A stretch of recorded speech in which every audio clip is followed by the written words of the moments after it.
Hello बच्चों, नमस्कार। एक बार फिर से स्वागत है आपका आपके अपने यूट्यूब चैनल ऑनलाइन स्टडी में।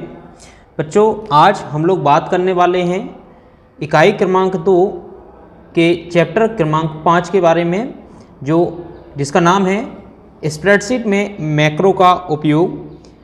बच्चों, इससे पहले वीडियो में हम लोग चैप्टर क्रमांक 5 के fill in the blank, multiple choice question एवं साथ ही हम लोगों ने सत्य एवं असत्य कथन जाने थे एवं आज के वीडियो में हम लोग चैप्टर क्रमांक 5 के प्रश्नोत्तर देखने वाले हैं।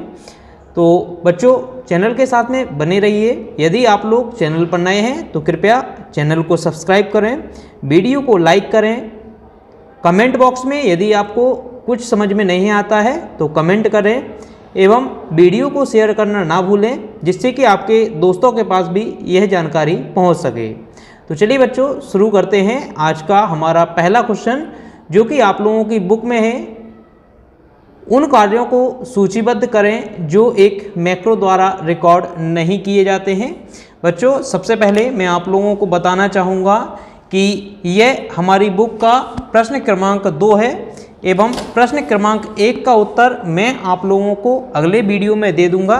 साथ ही इसमें मैं आपको एक और बात बताना चाहूँगा, जिसमें आप लोगों को प्रश्न क्रमांक 4 का उत्तर नहीं दिया गया है। तो प्रश्न क्रमांक 1 एवं प्रश्न क्रमांक 4 का वीडियो आप लोगों को बहुत ही जल्दी मिल जाएगा। कुछ कारणवश यहाँ पर प्रश्न क्रमांक 1 एवं प्रश्न क्रमांक 4 का उत्तर नहीं जोड़ा गया है, तो आप लोगों को यह उत्तर नेक्स्ट वीडियो में मिल जाएगा। तो देखते हैं प्रश्न क्रमांक 2 के उत्तर को। उन कार्यों को सूचीबद्ध करें जो एक मैक्रो द्वारा रिकॉर्ड नहीं किए जाते हैं। तो आंसर है इसका, मैक्रो सभी कीबोर्ड और माउस क्रियाओं को रिकॉर्ड करता है, लेकिन निम्नलिखित क्रियाएं रिकॉर्ड नहीं की जाती हैं, जिसमें सबसे पहला आता है विंडो को ओपन करना, दूसरा आता है रिकॉर्डिंग शुरू किए जाने की तुलना में दूसरी विंडो में किए गए कार्य, तीसरा आता है विंडो स्विचिंग, 4 नंबर पे आता है ऐसे कार्य जो स्प्रेडशीट सामग्री से संबंधित नहीं है, 5वां आता है ऑप्शंस डायलॉग बॉक्स में किए गए परिवर्तन, मैक्रो ऑर्गेनाइजर या कस्टमाइजिंग, 6वां आता है चयन केवल रिकॉर्ड किए जाते हैं, यानी कि इसका मतलब है कि जो सिलेक्शन होता है, जब हम किसी को सिलेक्ट करते हैं तो वह रिकॉर्ड किए जाते हैं, लेकिन यदि वे कीबोर्ड द्वारा उपयोग किए जाते हैं, लेकिन जब माउस का उपयोग नहीं किया जाता है। तो जब हम कीबोर्ड के माध्यम से किसी चीज़ को सिलेक्ट करते हैं तो यह रिकॉर्ड किया जाता है, लेकिन माउस द्वारा यह रिकॉर्ड नहीं किया जाता है। और अंतिम बिंदु आता है मैक्रो रिकॉर्डर केवल कैल्क और राइटर में काम करता है। बहुत ही महत्वपूर्ण पॉइंट है।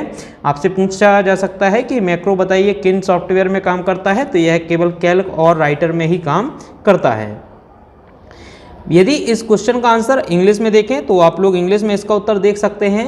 Macro record all keyboard and mouse actions but the following actions are not recorded. First is opening the window, second is task done in another window then recording started, third point window switching, fourth point task that are related to the spreadsheet content, fifth point changes made in the options dialog box, macro organizer customizing, sixth point selection are recorded only if they are used by the keyboard but not when the mouse is used, or last point the macro recorded only work in calc and writer।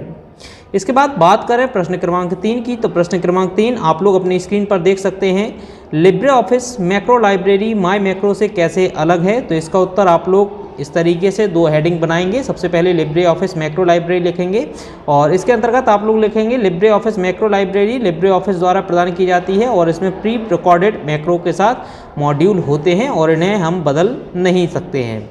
इसके बाद बात करें माई macro की, तो माई macro में macro होते हैं जिन्हें हम लिब्रे ऑफिस में लिखते हैं या फिर जोड़ते हैं, जो कि हमारे द्वारा बनाए जाते हैं, लेकिन जो लिब्रे ऑफिस मैक्रो लाइब्रेरी होती है इसमें प्री डिफाइंड मैक्रो होते हैं।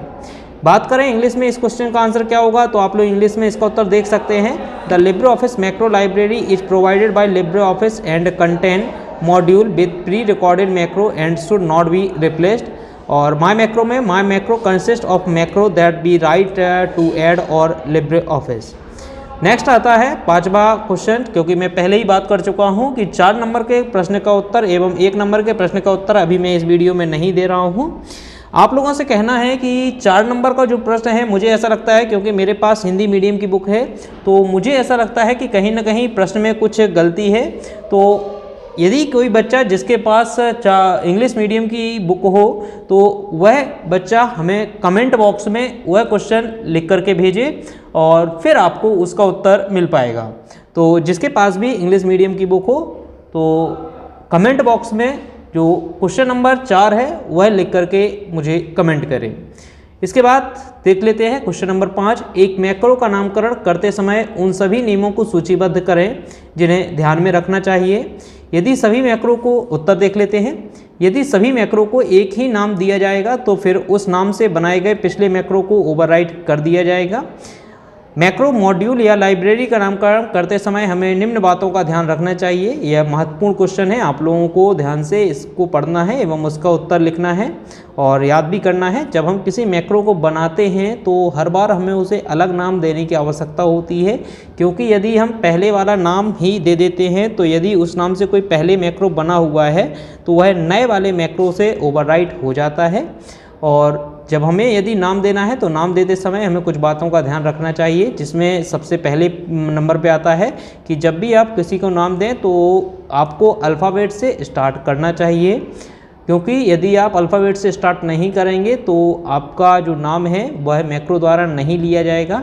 दूसरा, नामकरण करते समय यदि हम 2 वर्ड में नाम लिख रहे हैं तो बीच में आप स्पेस नहीं दे सकते हैं। उसके लिए आप या तो स्पेस ना दें या फिर आप कोई स्पेशल सिंबल, और स्पेशल सिंबल भी आप केवल अंडरस्कोर ही उपयोग कर सकते हैं। तो इस प्रकार से इसके 3 बिंदु आते हैं कि आपको अक्षर से शुरुआत करनी है, बीच में रिक्त स्थान नहीं छोड़ना है, और तीसरा अंडरस्कोर को छोड़कर कोई विशेष सिंबल आपको उपयोग नहीं करना है। यदि इस क्वेश्चन का उत्तर हम लोग इंग्लिश में देखें तो आप लोग इसका उत्तर देख सकते हैं। If all macros will be given the same name then they will override the previous macro created with them that name. The following points should be kept in mind when naming a macro, module or library. First point, begin with the letter. Second point, not contain spaces, and third point, not contain special character except for underscore. इसके बाद बात करते हैं हमारे 6वें question की। बच्चों यहाँ पर आप लोग 6 नंबर लिखेंगे और 6वां क्वेश्चन हमारा आता है मैक्रोज का कोई एक फ़ायदा बताएं। तो बच्चों इस उत्तर को पढ़ने के पहले मैं आप लोगों को बताना चाहूँगा कि आप लोगों को बहुत ही जल्द या हो सकता है कि 1 से 2 दिन में आप लोगों को रोजगार कौशल के वीडियोज मिलने वाले हैं, उसमें आप लोग सभी। तो बच्चों मैं आप लोगों को बताना चाहूँगा कि बहुत ही जल्द आप लोगों को रोजगार कौशल के क्वेश्चन आंसर्स मिलने वाले हैं, जिसमें आप लोगों को सभी प्रश्न और जितनी भी उसमें इकाइयां हैं, जितने भी उसमें सेशन हैं, उन सभी को कंप्लीट कराया जाएगा और वह वीडियो आपको 1 से 2 दिन में मिलने लगेंगे। तो चलिए अब हम लोग देख लेते हैं लास्ट क्वेश्चन का आंसर। उपयोगकर्ताओं के समय और प्रयासों को काफ़ी हद तक कम करने के लिए मैक्रो एक बड़ी मदद है। यदि आपको अपनी नौकरी के हिस्से के रूप में बहुत बार दोहराए जाने वाले कार्यों को करने की आवश्यकता है तो मैक्रो का उपयोग करें, क्योंकि यह आपको आसानी से ऐसा करने की सुविधा प्रदान करेगा। मैक्रो कमांड और फंक्शन की एक संग्रहित श्रृंखला है जो आपको अपनी दिनचर्या के कामों को तेज़ी से पूरा करने में सक्षम बनाती है। इसके बाद इस प्रश्न का उत्तर इंग्लिश मीडियम में भी देख लेते हैं। तो macro are of a great help to reduce the time and effort of the user to a great extent. If you need to perform repetitive task very often as a part of your job, then make use of macro as it will facilitate you to do so conveniently. A macro is a stored series of commands and functions that enable you to carry out your routine course faster. तो बच्चों इस प्रकार से हमारे प्रश्न क्रमांक 6 भी यहाँ पर ख़त्म होता है एवं इसी के साथ हमारा चैप्टर क्रमांक 5 खत्म होता है।